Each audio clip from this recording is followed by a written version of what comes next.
So what are the classification errors? So we are using some data set for training. So the errors on training set, they are called training errors. Errors committed on the training set. Then the errors which we found on test data set, they are called test errors. Generalization errors is expected error of a model over random selection of records from same distribution.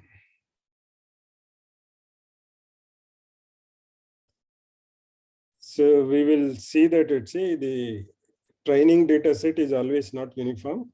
Whatever training data set randomly you pick up 60%, if your decision tree performs at the same level, then they are called, or whatever error you are getting, let's say randomly you pick 100 different things, then get the average error, that is also called generalization error. Is it clear what I'm saying? Generalization error means don't fix your training data set and test data set. Then for that training data set only, you are fixing the errors.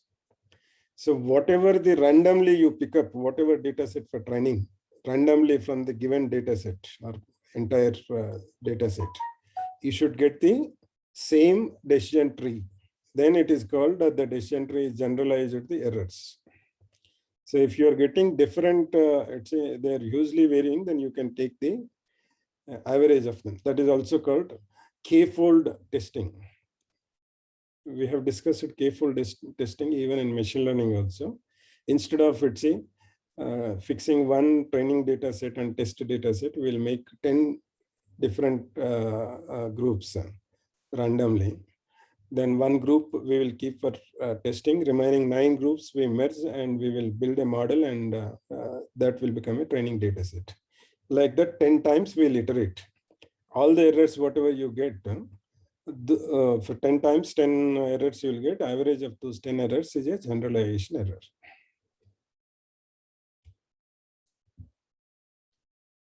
So if you take one example of two class problem, here 5,400 instances are available. So these 5,000 instances generated from a Gaussian centered, statistically they used how to generate randomly elements here. Then 10% of the data used for training and 90% of the data used for testing here. So generated from a uniform distribution. There are different distributions in statistics: uniform, geometric distribution, Gaussian distribution, all those things. They use a uniform distribution. Uniform is nothing but, let's say, if you take 1 to 10, the probability that whatever number it takes between 1 to 10, it should have the same probability for each number. Then that is called uniform distribution.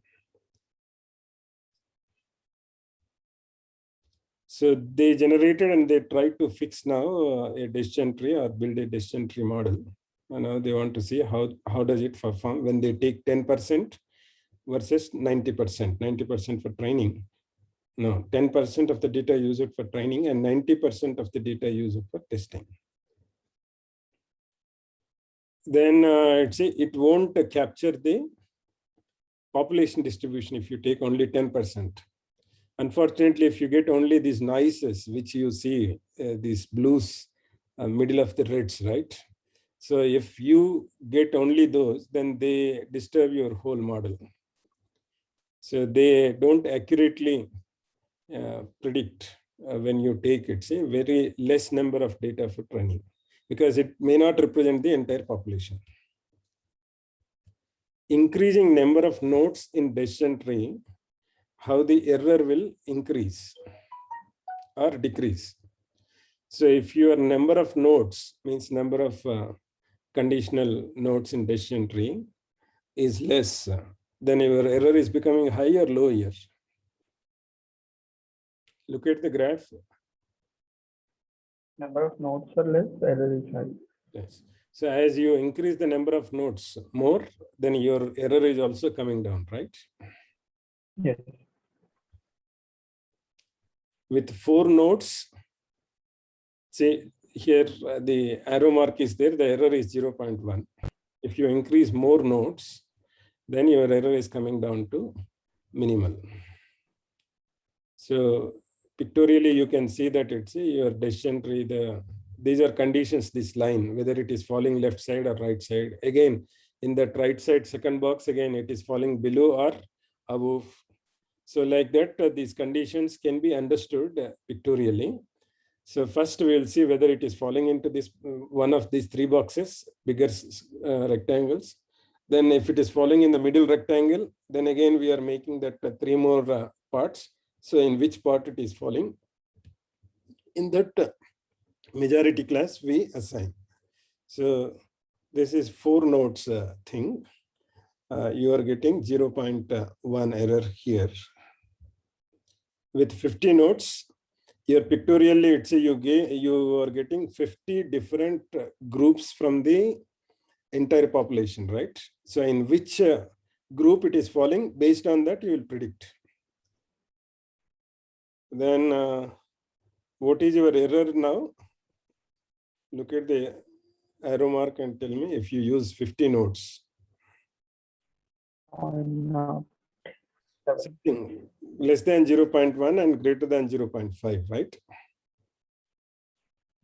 How much of reduction happened with the 4 nodes and 50 nodes? This is 4 nodes, that is 0.1. So when you increase 50 nodes, how much of reduction is happening? 0.03. Very minimal, right? When compared with the thing. So 4 to 50, the tree size, you see how much it has become. Even right side also, you can see that how many groups you are putting, right? Now there are small, there are groups in which only 1 or 2 elements are there. Based on that, you are predicting, right? So that loses the generalization power here. So if you take this here,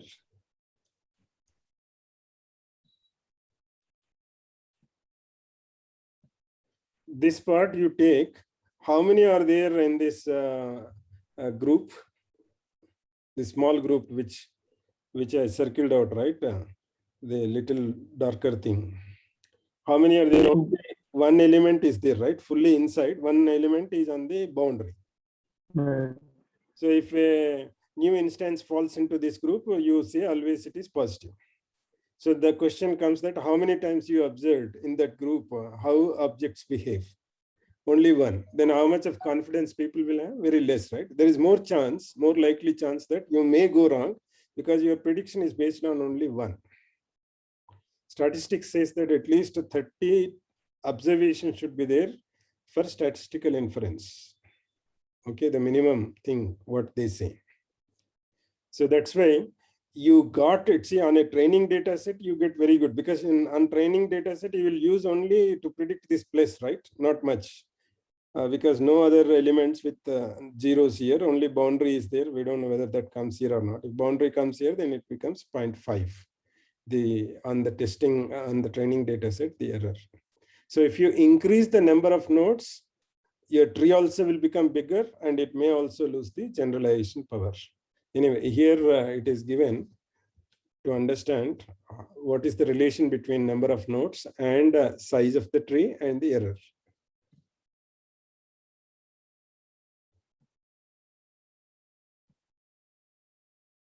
So which one is better now?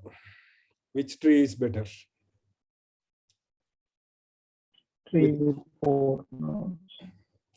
4 nodes, it is more generalized, right? More observations are there. Out of those observations, the first one is dominated by circles or plus marks? Circles, right? Only the middle of the middle part is dominated by plus. So so many observations are observed in that. Again, we have come to conclusion that these plus marks are dominating here. Of course, there are some zero or circle marks, but they are nice, something like that we can think. So when you come to the right side, then this has its own problems. When we predict for some of the groups, there are not enough data available to say that the prediction will go right. So now we know what is model overfitting. Underfitting, when model is too simple, both training and test errors are large. So if let's say after forming these groups, if all our circles and plus are evenly distributed in each of the groups, then it is called underfitting. It means whatever you use the prediction, even on training data set or test data set, errors will be more. That is underfitting. Overfitting means when model is too complex, training error is small, but test error is large.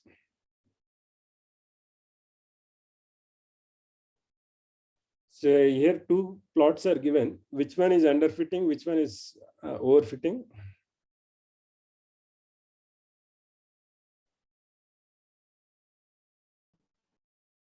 I said one over.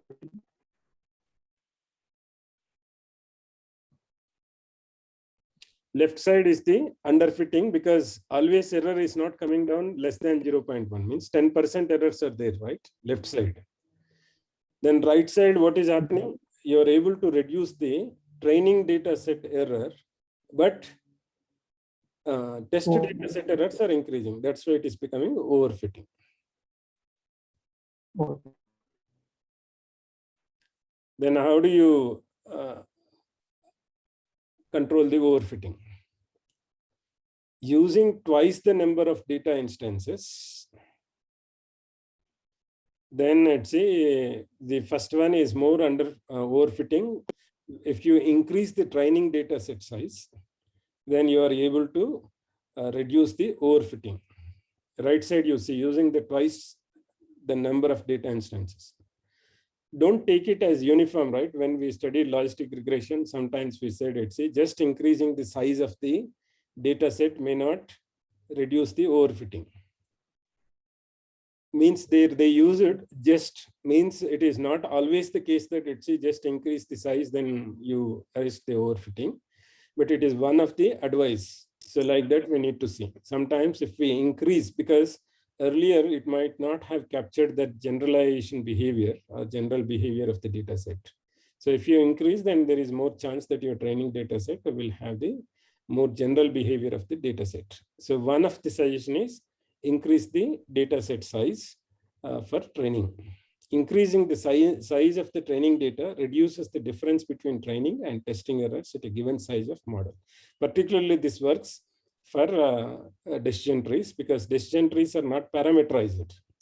They are basically observing exactly the instances with conditions. So parameterized is your parameter try to capture that relation between the independent variable and dependent variables. Here we are not finding any relations. We are putting conditions, and if this follows these conditions, our class is this. So here it may help increasing your data set size for training.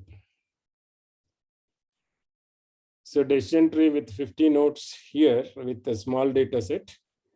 If you increase, then you are getting here it's in more examples to predict whether they go, whether it is class 1 or class 2. So that is what the advantage. What difference you see in these two graphs?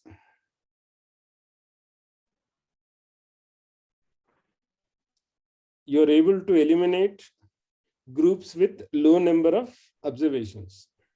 Can you also see the same here? Yes. When you increase the data set size for training, you are able to reduce the groups with low number of observations. That is what I can see here. Can you see the same or not? Groups with only not two data merged into larger groups. Okay. So because you have more training data sets, so more examples will come. So your decision boundaries also will become more nicer. So what is reasons for model overfitting? Limited training size and high model complexity also will overfit. So here, there is a high model complexity. So many conditions, smaller groups. Then if you have less number of groups, then it is low complexity the decision tree has. So multiple comparison procedure, we'll see how we will evaluate these models. So if you take 10 examples, then what is probability that you always get greater than or equal to 8 correctly? Okay. Then you can say greater than or equal to 8 means 8 correct out of 10, 9 correct out of 10, 10 correct out of 10. Okay. So how do you select this 10C8, 10C9, 10C10? What is this 2 power 10?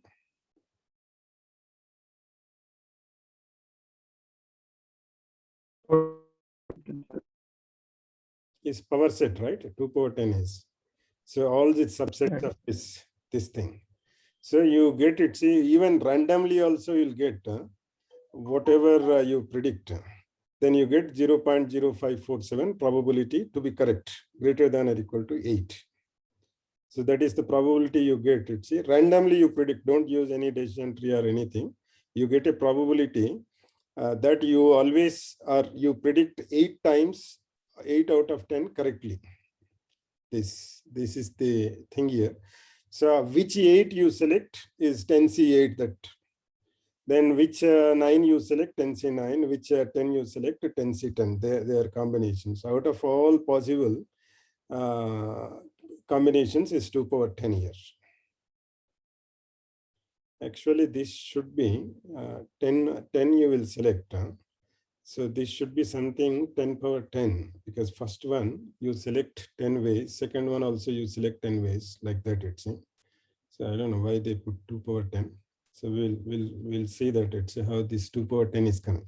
But anyway, it is trying to explain you. See, even if you randomly predict, then probability is most of the times greater than or equal to 8 is 0.0547. That means out of 1,000, you predict at least 54 times right, more than 8 right. So consider the task of predicting whether stock market will rise, fall in the next 10 trading days. Okay. Now it is clear because how many possibilities are there for each day? 2. So for 10 days, how many possibilities? First day 2, then second day 2, third day 2, then you need to multiply 2 10 times. That's why it is coming 2 power 10. Right? All these are possibilities. Like yes, no, something like that. So out of this, let's see, correctly selecting 10, out of 10, 8 is 10C8, out of 10, 9 correctly selecting is 10 out of 9 out of 10 and 10 out of 10. So this probability, so even if randomly you predict your stock market, then you may go right out of 54 times or how can I read this? This is 54 out of 100 or 1,000 or 5 out of 100, 0.05 means? Yes, 0.1 means 10, right? So 5 out of 100, you go right more than 8, even if you use the random prediction.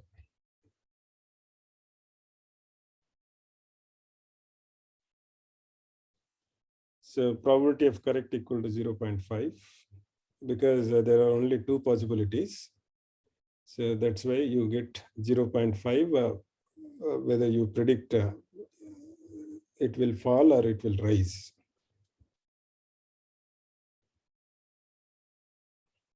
Okay. Effect of multiple comparison procedure approach. Get 50 analysts.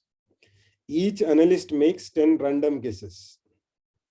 Choose the analyst that makes the most number of correct predictions. So what problem we find here from the earlier example? Out of 50 analysts, even if they do random guess, one will come close, right? To the prediction. So that is the problem here. They might not have used any techniques. They might have just guessed it randomly. Then they are getting still it's a more accurate results. Probability that at least one analyst makes at least 8 correct predictions is 0.9399. See, only one person making more than 8 correct predictions is 0.0547. That is nothing but 5 out of 100. Okay, but if you have 50 analysts, then what is probability that at least one person makes 8 out of 10 correct predictions? What is probability here? It is 0.9399. That is nothing but, let's see, all 1 minus 0.0547. What is this probability?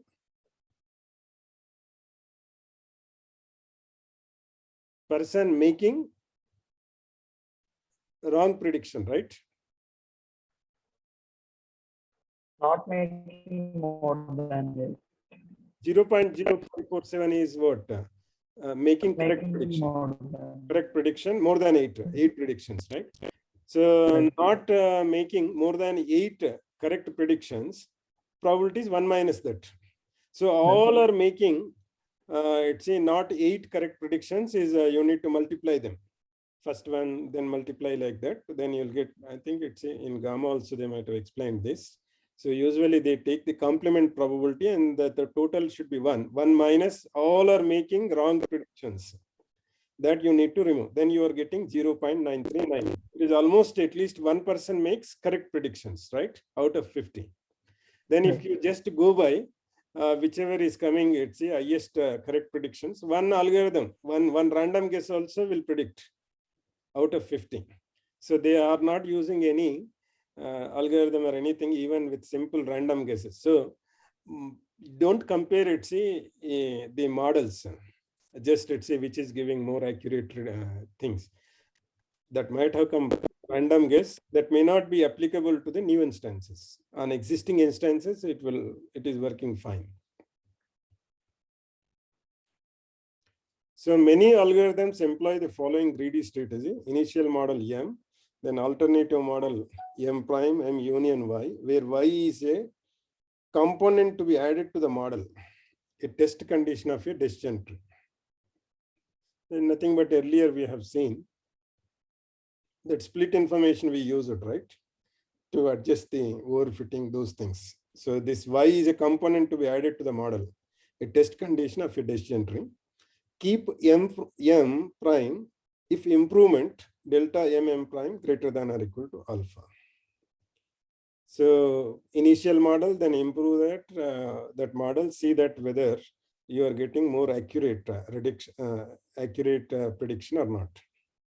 Oftentimes, Y is chosen from a set of alternative components, gamma equal to Y1, Y2, Y. And nothing but it's you use the impurity measure to select. So first you used some attribute to split, but later on you realize it different test condition will improve the performance. Then you select that. So Y is chosen from a set of alternative components here.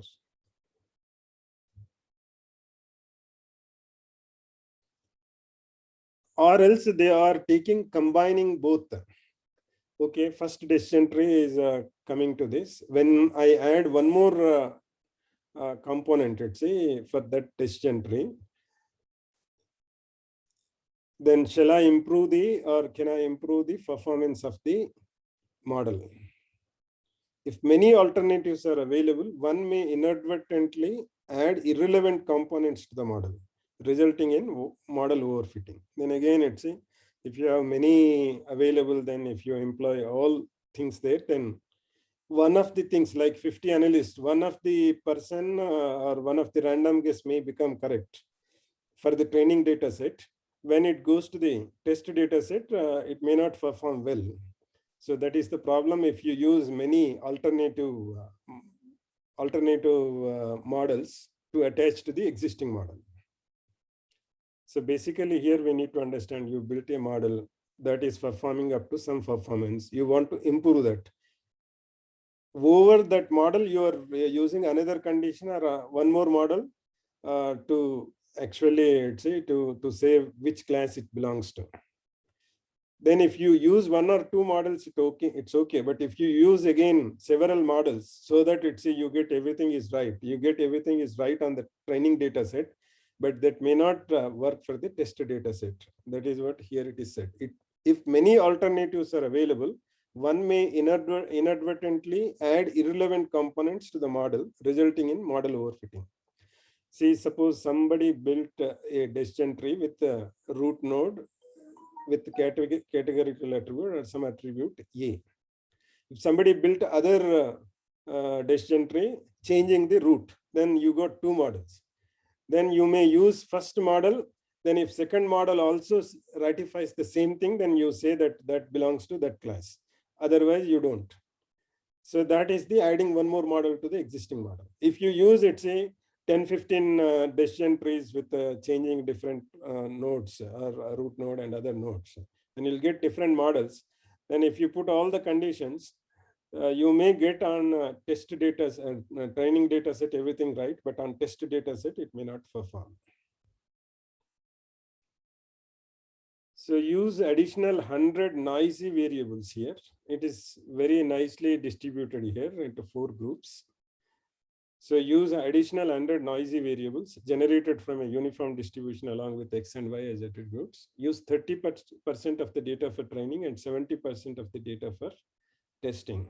Then your errors on test, it is reducing, but on training data set, it is uniform, right? It is not reducing even if you increase the number of nodes.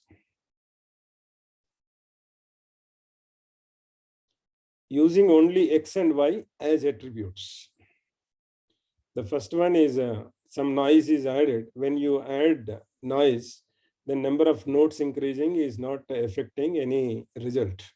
But if you don't use the noise, then you are getting this. Usually there exists noise in the data set. That's why we don't need to eliminate the noise. So noise actually generalizes the result.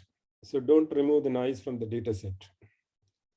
So if you try to fix for existing in the training data set for existing objects, because it is a decision tree, you can put more conditions and you can get the correct tree which classifies everything right. But those conditions may not be enough for the new instances to predict. So that's why having noise is good enough. So if there is no noise, you feel that everything is coming right, then you need to introduce some noise into the data set so that you will get more or you can arrest the overfitting. Overfitting results in decision trees that are more complex than necessary. When do we say the model is complex? Having less number of nodes or more number of nodes? More number of nodes.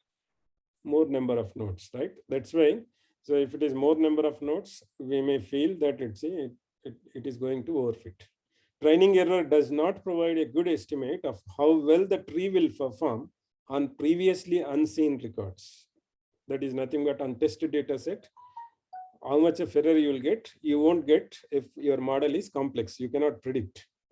Need ways for estimating generalization errors. Generalization error is nothing but test data set errors are called generalization because then they are not used for training. You are finding out errors on a test data set. The errors on test data set are called generalization errors. How do we select the model? Performed during model selection. Purpose is to ensure that model is not overly complex to avoid overfitting. Need to estimate generalization error using validation set. Then incorporating model complexity. Again, the validation set is coming. Validation set is used to fix the number of nodes. That is not used for to compute the generalization error. Because still validation set, we are not using validation set for the training, but validation set we are using to fix the parameters. What are the parameters in decision tree? Nodes. Selecting nodes and number of nodes, or where do we stop, right? That pruning, the splitting of the nodes. All those things are the parameters. you are using still validation set to fix the parameters. That's why the errors, what you get on validation set is not a generalized error. Generalized errors is, it shouldn't be used for validation. It shouldn't be used for training. On that data set, whatever you get, they are called generalized errors.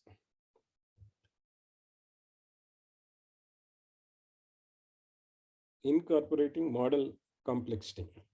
So you use this validation set to incorporate model complexity, means to reduce that. So divide training data into two parts: training set used for model building, validation set used for estimating generalization error. Note, validation set is not the same as test set. It is only estimating generalization error. The error on test data is exactly error on test data or generalization error. So in the training data set itself, we need to make two, one for training, other one is for validation. What is the drawback if you divide your training data set as two parts, training data set and the validation data set? You may have less data for training, right? One part you are putting for validation, you don't use that for training.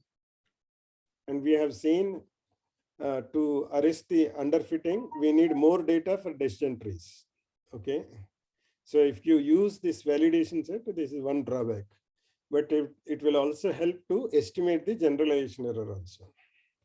So you are gaining something, you may also lose something here. So again, the trade-off, how much of validation set we need to get. So usually people will take 60, 20, 20. So 80 for training, 20 for testing. If they go for 3 data sets, training, validation, then test. If they go for only 2, training and test, and if your data is good enough and having enough, it's a large enough to even for training, then they may divide 70-30.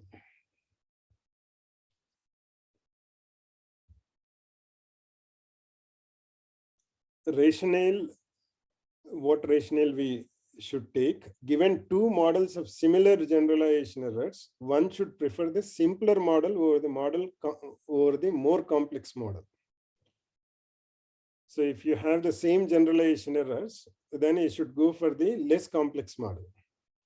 What is the meaning of less complex model in decision trees?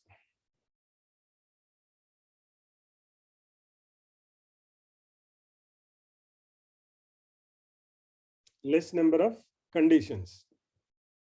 Less number of conditions result into less number of nodes in the decision tree. So whichever tree has less number of nodes, that we should take if both are performing at same level.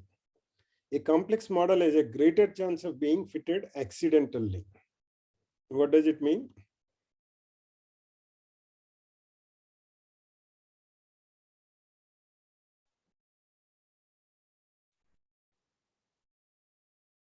What is fitting accidentally?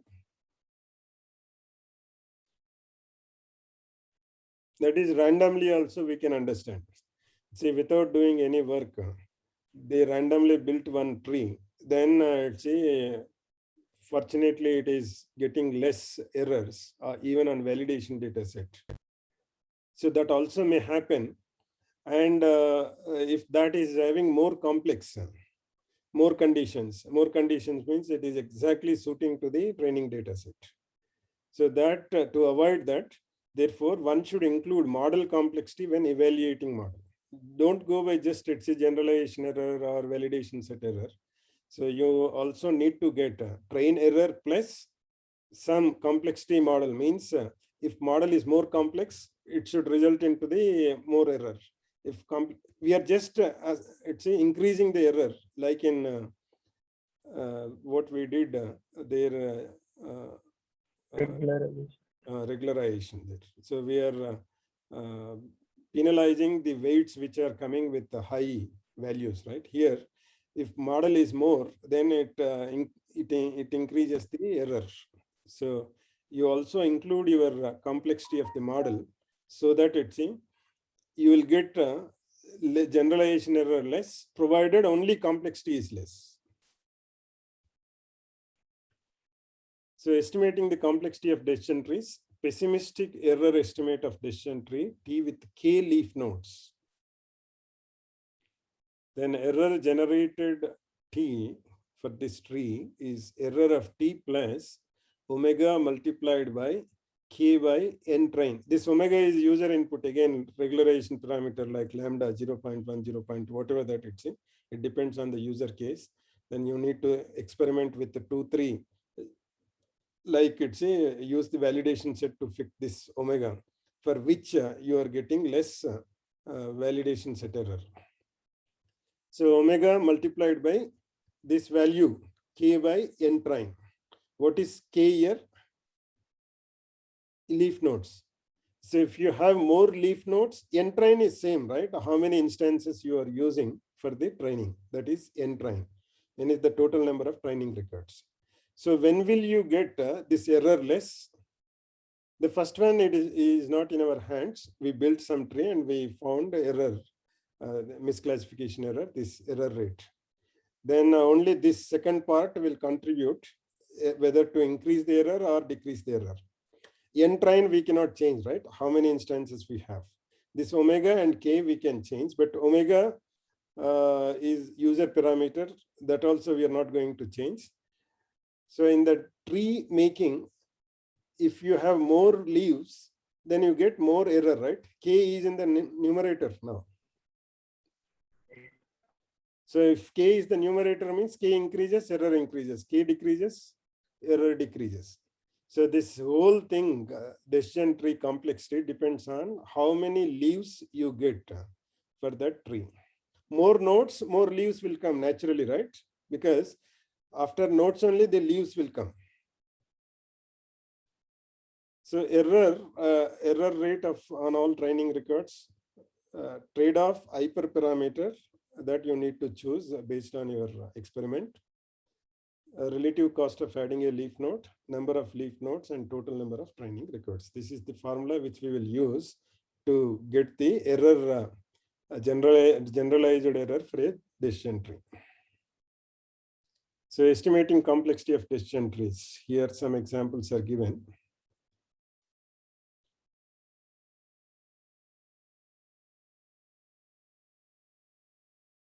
TL means left tree, TR means right tree.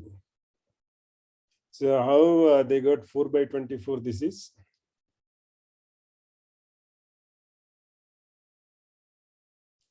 Take all the leaves, see that if they go by majority class, how many they go wrong?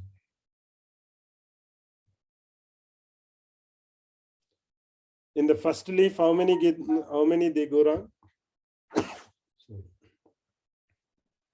One, right? For second one, right. 1. For third one, 0. 0. Because the majority class is minus here, right? So we'll go by majority assignment, and it is 0.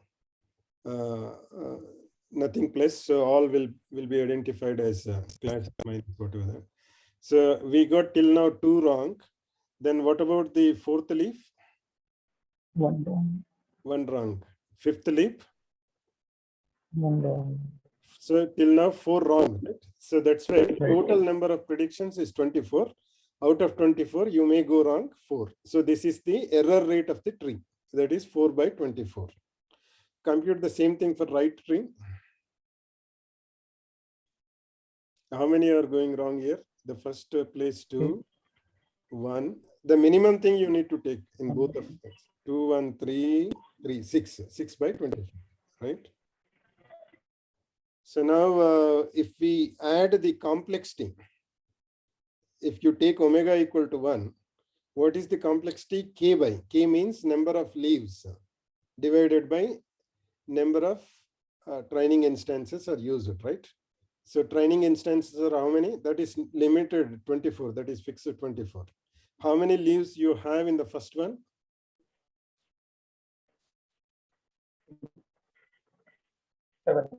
7. We haven't counted earlier, but anyway, that is not contributing anything to the misclassification. So 7 leaves, 7 by 24. So the total is 0.458, the generalization error. For the second one, this 24 is same. How many leaves you are getting for second one?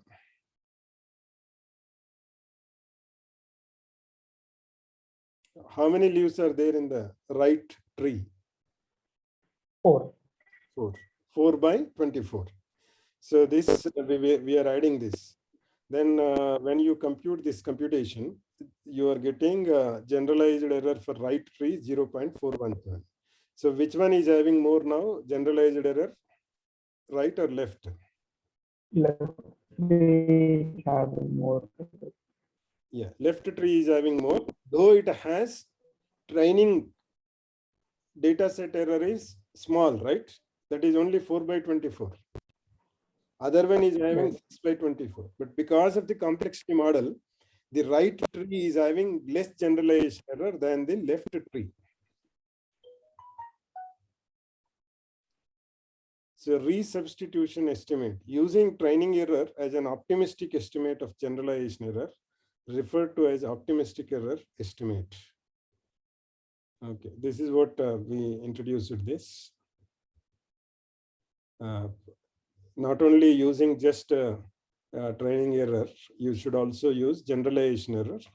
So that is what we found.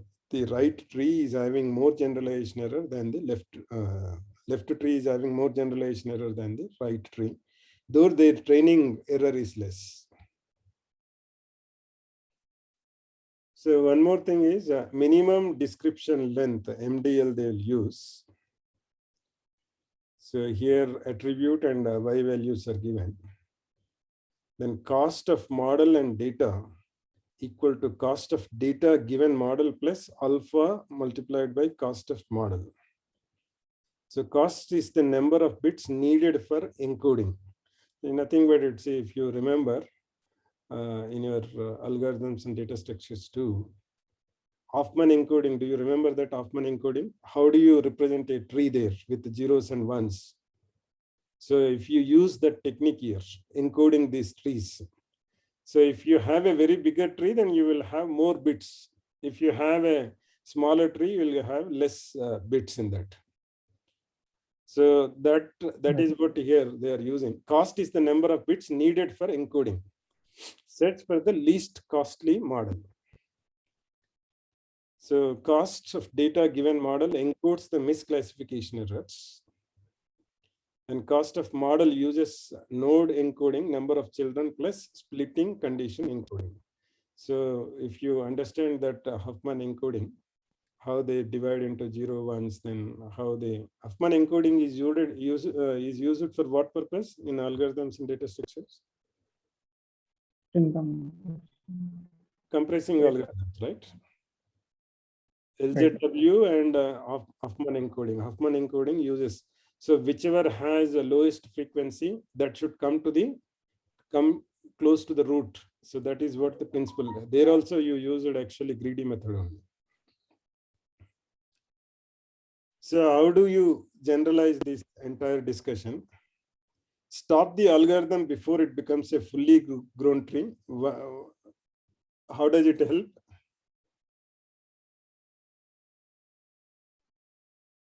To select a good model. It reduces it reduces the number of nodes or number of leaves, right? Then complexity. Typical stopping conditions for a node: stop if all instances belong to the same class, stop if all the attribute values are the same. That is the natural thing which we have taken. So more restrictive conditions: stop if number of instances is less than some user specified threshold. You're not getting that node, it's not attracting more than 3 instances, then whatever conclusions you are making based on just 3 observations. So is it good only making decisions based on 3 observations? If you feel it is not good, then you put a threshold that whatever node I keep in the decision tree, that should attract at least some n number of instances, maybe 30 number of instances, like that. So stop if number of instances is less than some user specified threshold.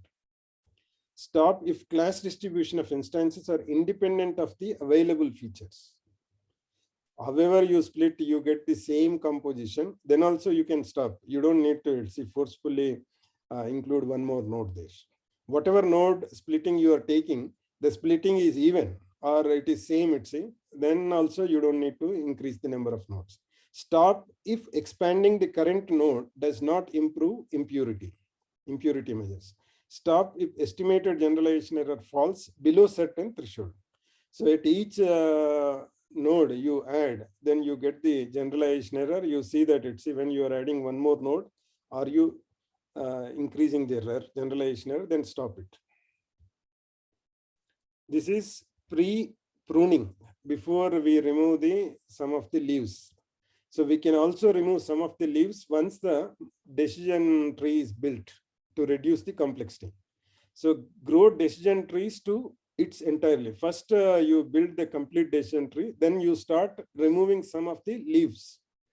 That is called post-pruning. Subtree replacement. Trim the nodes of the decision tree in bottom of fashion. If generalization error improves after trimming, means you start removing one by one leaves. So after removing that leaf, how do you remove this leaf? Again, it's not to have confusion. So how do you remove this leaf here?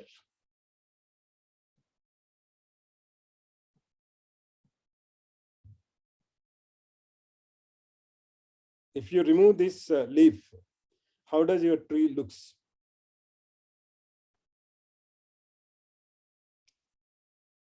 In the parent node itself, you need to write the composition of the classes. That's all it's. So at parent node, what is the composition of the classes here? 3 pluses total. And how many minuses? Minuses.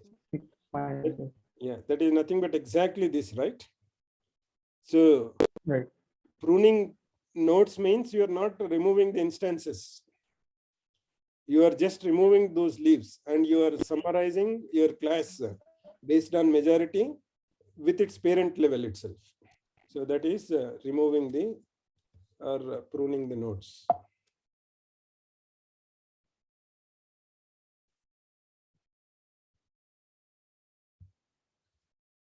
So class label, if generalization error improves after trimming, replace subtree by a leaf node. Class label of leaf node is determined from majority class of instances in the subtree. So example of post pruning is given here. Just now we have seen from the previous things. So you may get a full tree. Then after that, here, let's say this left side is the full grown tree. After trimming, you are getting this. So less number of conditions, less number of leaves here. This whole thing, image pages, whatever that it's in, this is replaced with image pages greater than 0.133. That's all. So how do we evaluate models? Purpose to estimate performance of classifier and previously unseen data. Hold out, reserve K% for training and 100 minus nothing but test and train split. Random subsampling, repeated holdout.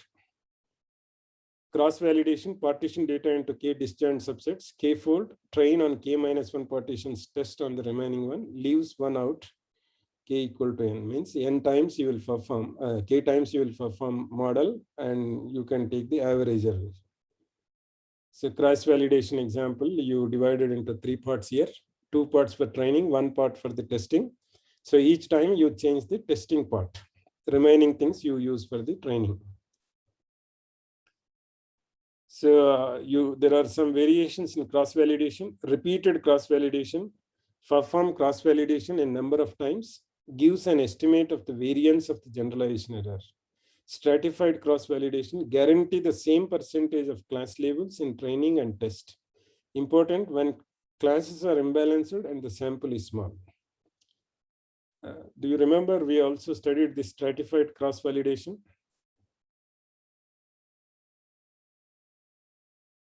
When one class is dominating, other class is not even visible in the entire population. When you take a sample, first you get the division, class 1 examples and class 2 examples, so that your random sample should contain for training data set both. Because if you take randomly, the small number class may not even represented in the sample. That is the problem. So that's why stratified means when you are taking sample, first you divide your sample into positive classes, negative classes. Then if you want 100 examples from the entire data set for training, then first you get the composition of positives and negatives. So 80% are positives and 20% are negative. Then 80% you take from the positives, 20% you select random from the negatives. So that is what here it is mentioned, stratified cross-validation means. Important when classes are imbalanced and the sample is small. Use nested cross-validation approach for model selection and evaluation. So nested is again, it's a k-fold thing, which one by one we start using that. So that is the how we select models. That ends there. Any questions? How to evaluate classification model? Basically, this decision trees. Of course, these are general ideas. The stratified cross-validation, these things. But if you have any doubts, it is time to ask. Otherwise, we'll move to the next method of classification. Anyway, you can go through the textbook, and if you have doubts, tomorrow also you can discuss. So we study one more classification model. It is simplest model in the classification, not much in use, but in some cases it is useful. So we will see this model. This model is also called instance-based classifier. So you are not trying to find out a generalized model to predict classes of new instances. You consider the instances what you have in training. Based on that instance, you predict new instance belongs to which class. If new instance is close to which of the existing instance in the training data set. So this is also called rote learner, memorizes entire training data and performs classification only if attributes of record match one of the training examples exactly. So you will see that it's whether it is matching with example 1, example 2, example 3. If it matches with one, you will predict. Otherwise, you may discard or you may predict it is matching, it's with if there is any matching criteria with which example it is matching mostly, whatever that example says, the name instance class will become that. So this is also called rote learner, means they are not trying to get what is the characteristic or concept of class. They are just looking at the instances, they memorize. The new instance comes, they see that this new instance is close to which instance. Based on that instance, they predict. So one of such example is called nearest neighbor, uses k closest points, nearest neighbors, for performing classification. So here the tricky thing is the closest. So how do you say that two instances are closest? Then again, the distance metrics will come, similarity metrics will come, which we have studied in the first 2 lectures.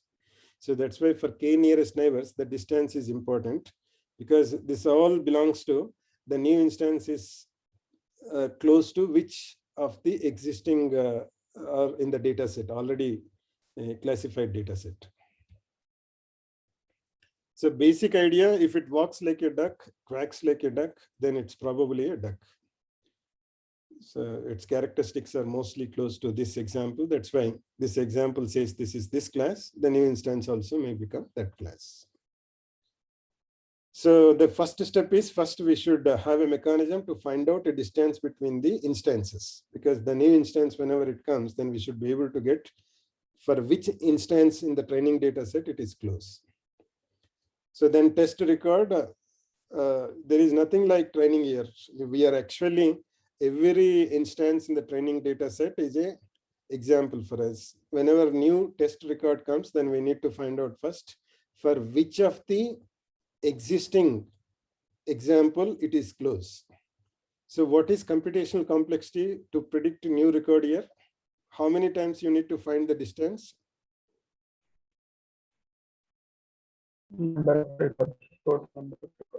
So the complexity is very high, right? If data set is million, then million distances you need to find out. Not only that, you need to sort them.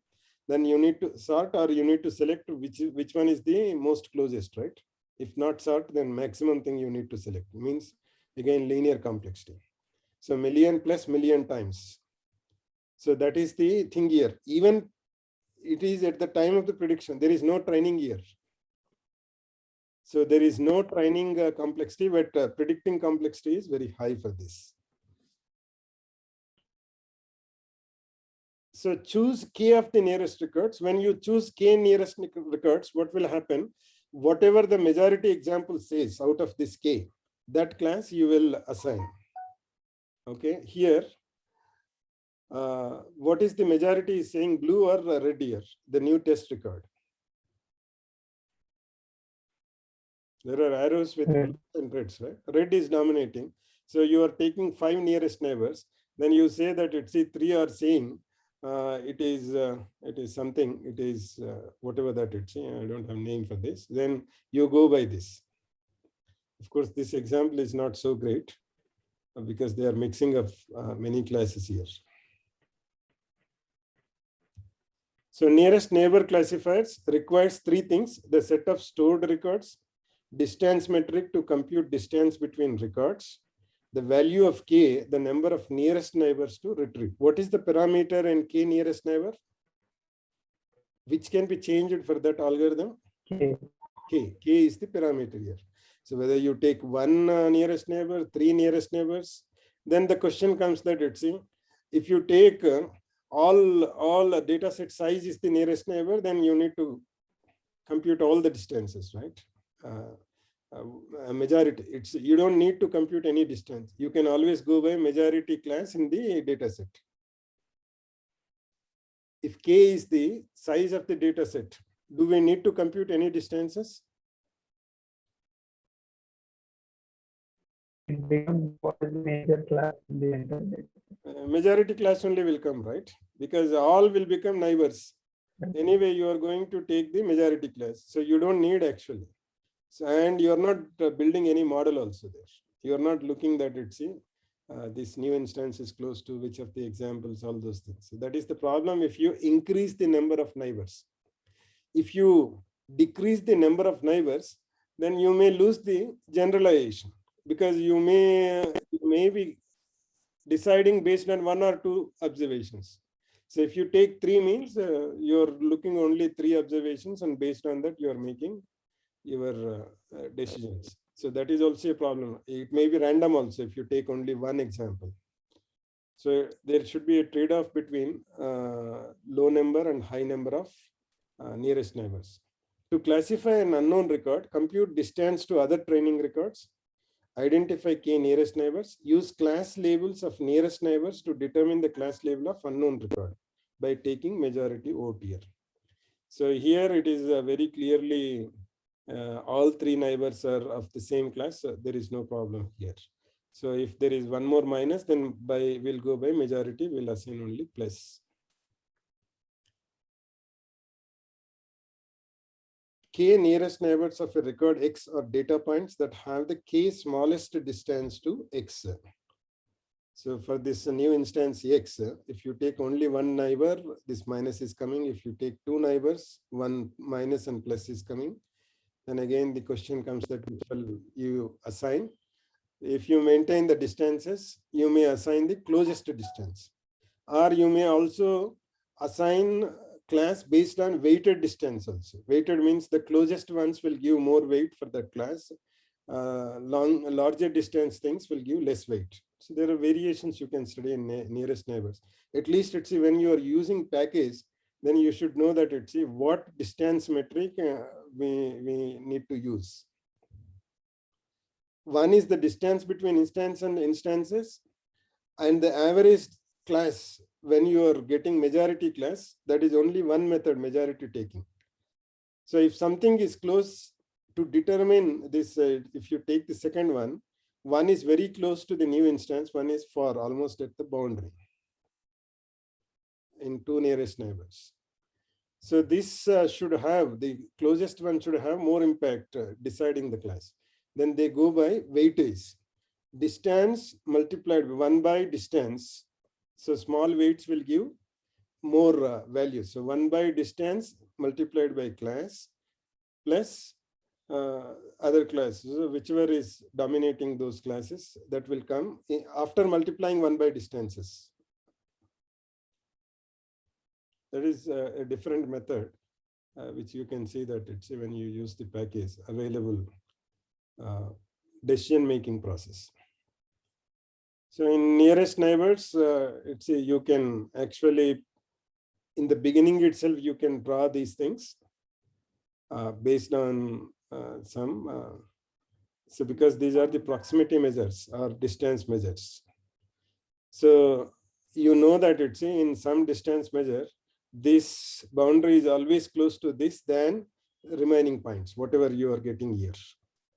So first itself, you can draw boundaries. Then if your instance falls in that boundary, then it is something like your decision tree only again. So if you get the boundaries beginning itself. So this is one way of people will do.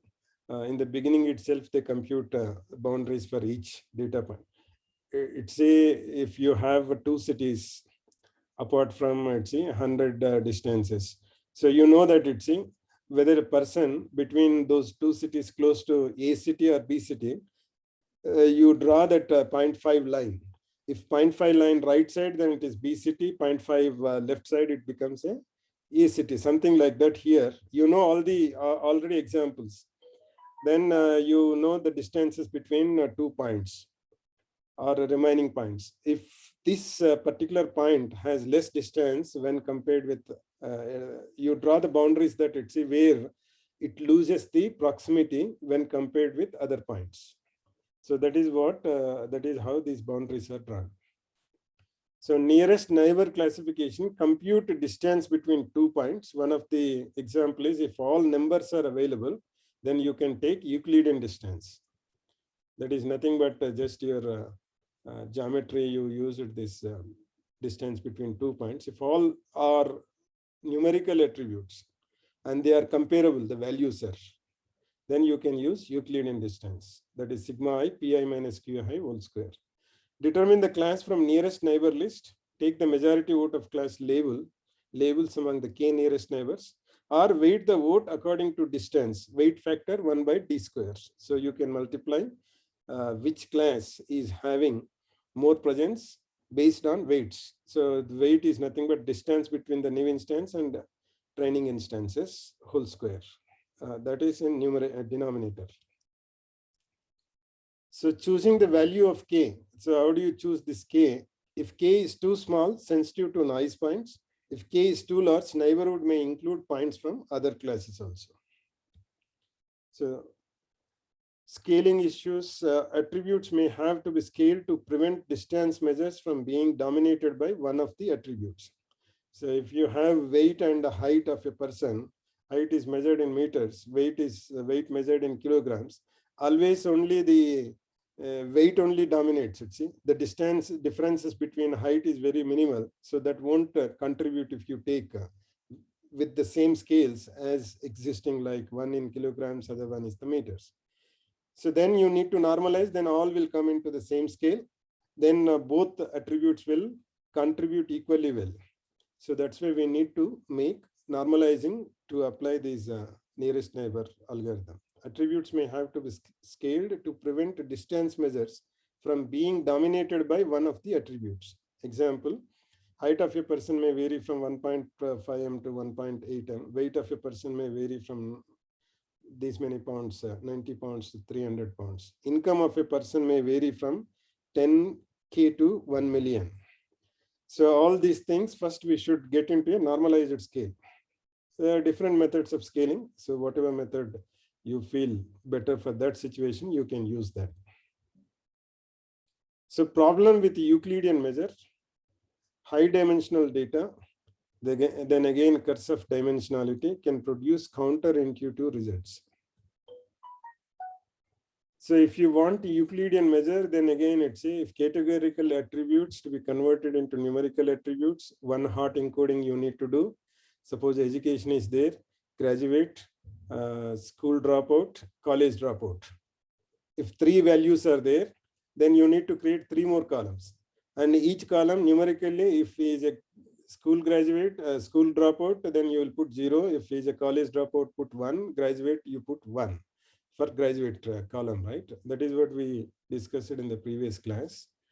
So you will make more number of columns to convert them into the numerical, because distances cannot be measured if they are categorical attributes or nominal attributes, even for ordinal attributes also.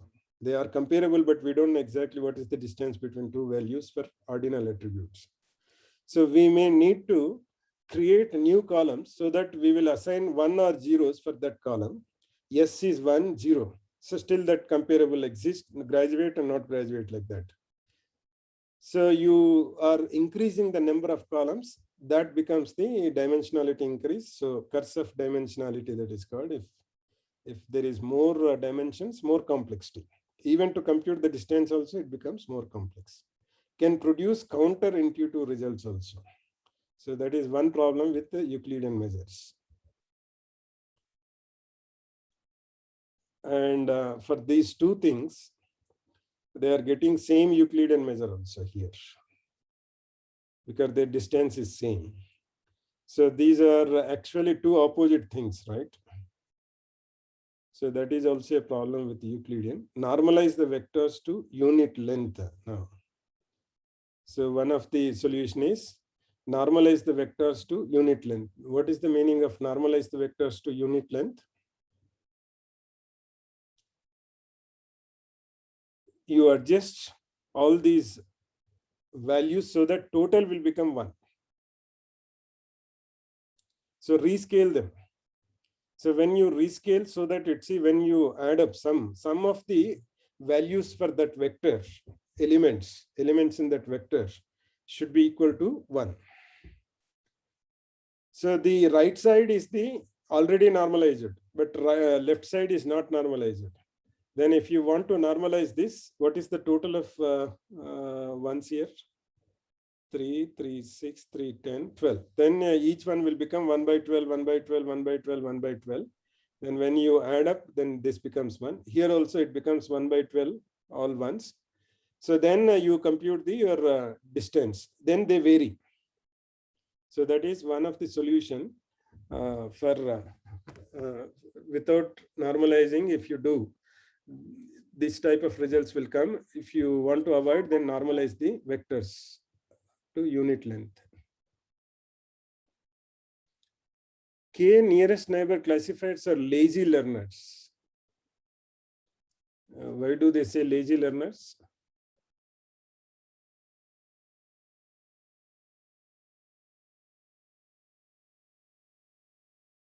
Any idea? Why are they calling lazy learners?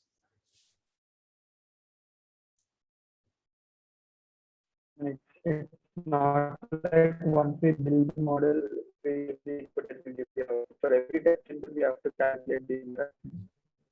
There is no learning is happening right here. First of all, Right. You are it waits till the new instance comes. Even learning is also not stored somewhere. It's whatever you have seen earlier. If such similar instance comes, so those are the problems. Still, you need to get the distance between the new instances are already observed or already predicted. So those things are the problems which we have. That's why it takes time. So it is called lazy learners. It does not build models explicitly. Unlike eager learners such as decision tree, induction, and rule-based systems. In decision tree, it's immediately we'll put a condition, we are putting left side or right side. Sometimes we'll get very close leaf, then we'll predict immediately. Here, you need to do always all the distances. First, you need to find out how many examples are there. That itself is becoming a laziness. Classifying unknown records are relatively expensive. So prediction is always, there is no learning. So prediction is based on each time computation. That's why it is expensive. So this small example is given here. With this, we'll close. Pebbles or parallel exemplar Bayesian learning system works with both continuous and nominal features. For nominal features, distance between two nominal values is computed using modified value difference metric. So instead of Euclidean, they are giving one method here. You can use MVDM, that is modified value difference metric, to measure the distance between two nominal features or two nominal values. Each record is assigned a weight factor, number of nearest neighbors, k equal to 1 here, always. Number of nearest neighbors, they are taking k equal to 1. So each record is assigned a weight factor. How do we assign for each record weight factor? We'll see here. So this data set is given here. Then distance between nominal attribute values. So if you have two, what are the nominal attributes in this?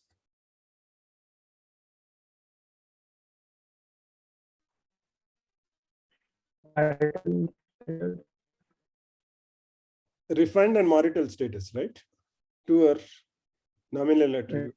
Taxable income, anyway, we can compare, we can find out the distance between 70K, 120K, immediately we'll get 50, right? The distances.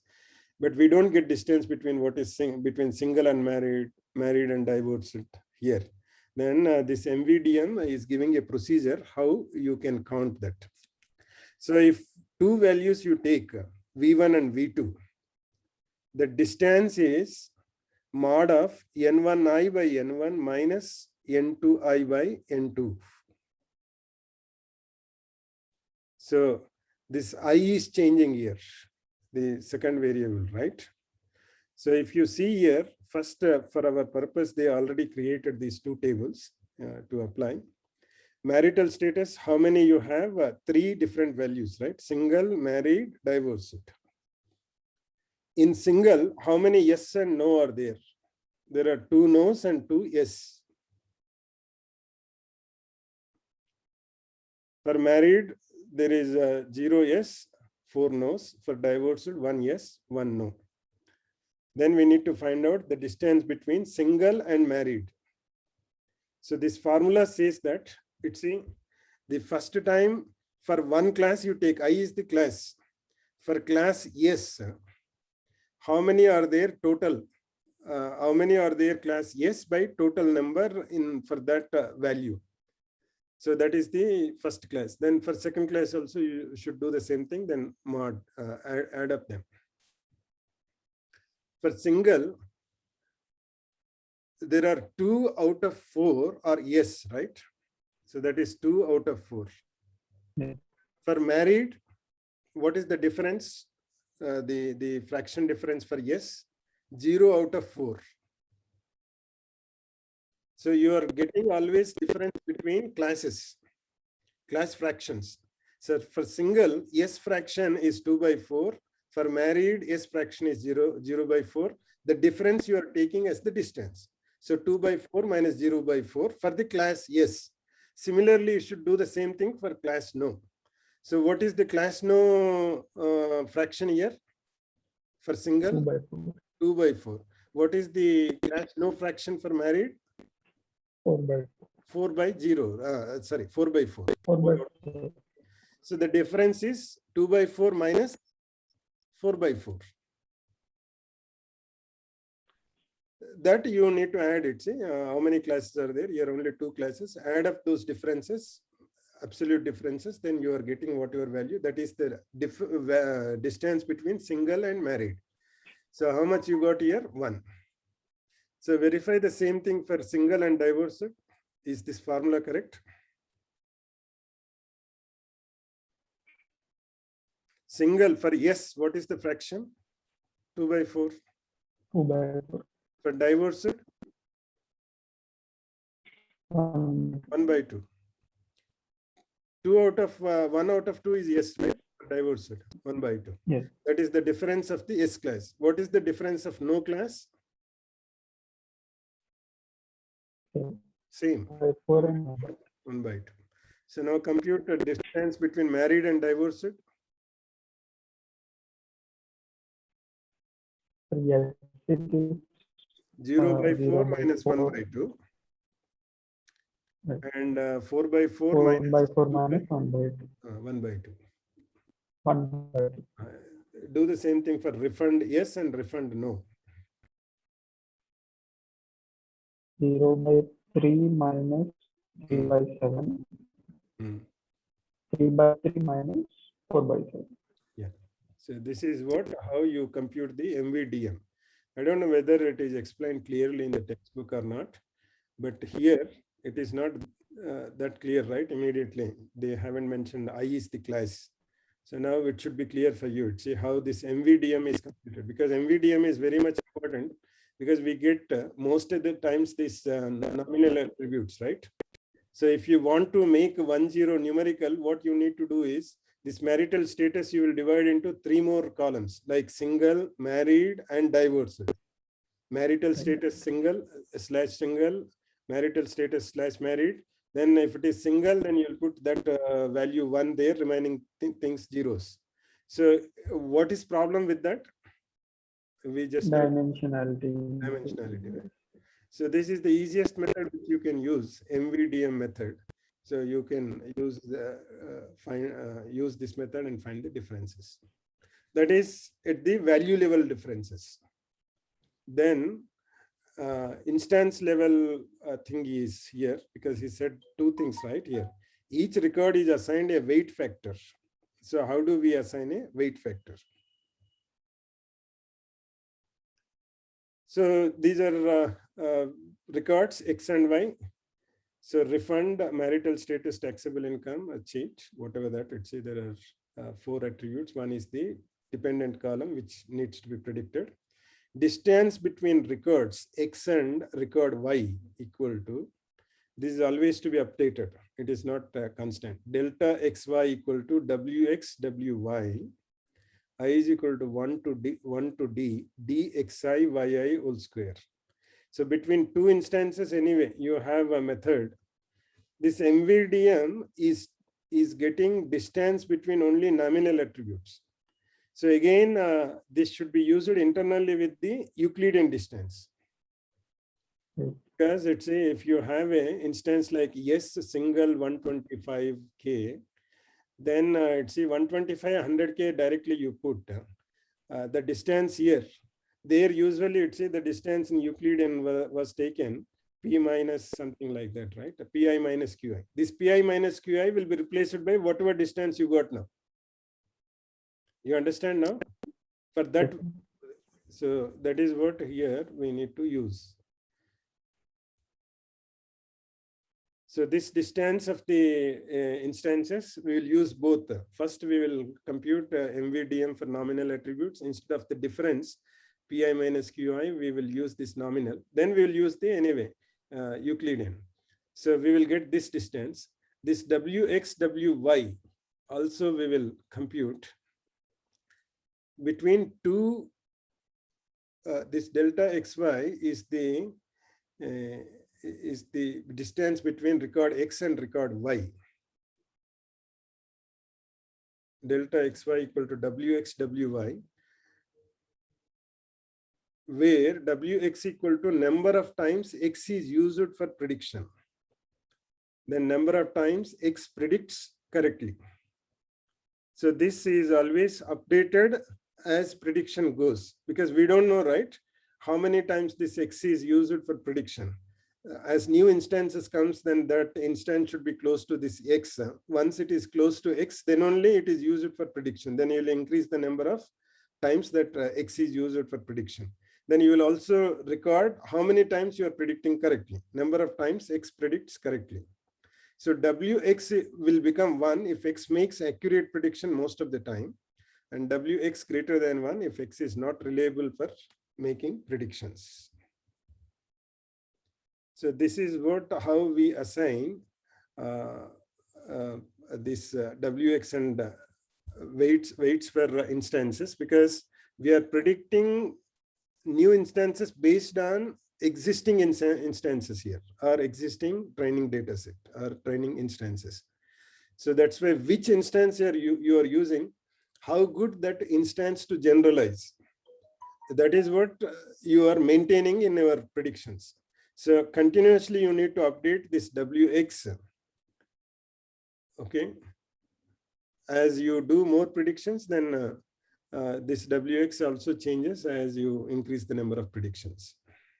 Or else you can fix the values based on test data set. If you keep some test data set, some 30%, 40%, then you will take each instance in the test. Then you will see that how many times each instance is used to predict the test instances. Then you'll get this WX based on those test instances. That is also one more method. Once you get WX, WY, then you can find out distance between instances. WX, WY, I is equal to 1 to D, DXI, YI whole square. XI, YI is what? Individual components of that instance. So 1 equal to first attribute value, the distance between first attribute, then distance between second attribute, like that it's saying. If they are numerical, then you will use simply the distance, the difference. If it is not numerical, then you will use MVDM method. So this completes the nearest neighbor. As I told you, there are good packages to the nearest neighbors. Yeah, somebody is talking. I cannot hear clearly.